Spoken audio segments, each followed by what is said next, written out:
1 सितंबर से बदल गए ये नियम, नहीं जाना तो जेब हो सकती है ढीली। जी हाँ, नया महीना शुरू होने के साथ सरकार ने कुछ नए नियम भी लागू कर दिए हैं, जिन्हें आप सभी को जानना बेहद जरूरी है। आइए जानते हैं 1 सितंबर से देश में कौन कौन से नए नियम लागू होने वाले हैं और उनका हमारे ऊपर क्या असर पड़ने वाला है। अगस्त का महीना बीत चुका है और सितंबर महीना शुरू हो गया। नए महीने की शुरुआत के साथ काफी सारे लोग अपने अंदर नई ऊर्जा को भरते हैं, नए संकल्प लेते हैं, अपने लिए नए लक्ष्य बनाते हैं, जिससे उनका ये महीना अच्छा बीत सके। लेकिन महीना अच्छा बिताने के लिए जरूरी है कि आपको कुछ नियमों की भी जानकारी हो जो 1 सितंबर से देश में लागू हो गए हैं, क्योंकि अगर आपको इन नियमों की जानकारी नहीं होगी तो हो सकता है कि आपको अपनी जेब भी ढीली करनी पड़े, क्योंकि काफी सारे ऐसे नियम हैं जो कि सीधा आपकी जेब पर असर डालते हैं। इसलिए चलिए अब हम आपको एक एक करके उन नियमों की जानकारी देते हैं जो कि 1 सितंबर से लागू हो चुके हैं। इनमें सबसे पहला नियम यह है कि अमेरिका ने भारत पर 50% अतिरिक्त टैरिफ लगा दिया है।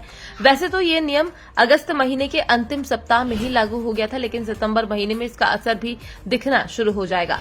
इस नियम का असर ये होगा कि भारत की जो चीजें अब अमेरिका में बिकने जाती थी उनमें अब कमी आएगी, जिसमें देश का निर्यात बुरी तरह से प्रभावित होगा। इसके अलावा अगर आप सितंबर महीने में चांदी खरीदने का प्लान कर रहे हैं तो आपको पता होना चाहिए कि सरकार ने चांदी पर भी अब हॉलमार्क की व्यवस्था कर दी है, जिससे पहले केवल सोने की चीजों पर हॉलमार्क देखा जाता था। यानी अब अगर आप सुनार के पास चांदी खरीदते हैं तो हमेशा हॉलमार्क का निशान देखकर ही चांदी खरीदें। इसके अलावा अगर आपका बैंक में जनधन का खाता है तो आपको एक बार फिर से बैंक जाना पड़ सकता है, क्योंकि सरकार का आदेश है कि सभी जनधन खातों की दोबारा से केवाईसी करवाई जाए, जिससे उनका सत्यापन किया जा सके। हालांकि इसकी अभी कोई लास्ट डेट जारी नहीं की गई है, लेकिन हम आपसे कहेंगे कि अगर आपका बैंक में जनधन खाता है तो आज ही अपने आधार कार्ड और बैंक पासबुक को लेकर जाइए और अपनी दोबारा से केवाईसी करवा लीजिए, अन्यथा हो सकता है कि आपका बैंक अकाउंट ही बंद कर दिया जाए। साथ ही सितंबर महीने से कुछ बैंकों की एटीएम लिमिट भी बदलने वाली है, इसलिए अगर आप एटीएम कार्ड का प्रयोग करते हैं तो एक बार दोबारा से चेक कर लें कि आप अब कितनी बार एटीएम जा सकते हैं और पैसे निकलवा सकते हैं, क्योंकि लिमिट से ज्यादा बार पैसे निकलवाने से बैंक एक्स्ट्रा चार्ज लेता है। साथ ही अगर आप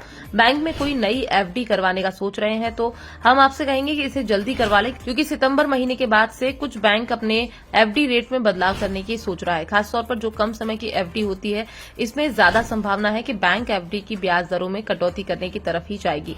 इसके अलावा सितंबर महीने से डाक विभाग भी बड़ा फैसला लेने जा रहा है। इसमें डाक विभाग रजिस्टर्ड डाक को स्पीड पोस्ट में मर्ज करने जा रहा है, यानी अब आप डाक खाने में जाकर रजिस्टर्ड पोस्ट सेवा का फायदा नहीं उठा सकते हैं। हालांकि हम आपको बता दें कि इसे बंद नहीं किया गया है, इसे पहले से चली आ रही स्पीड पोस्ट में मर्ज कर दिया गया है।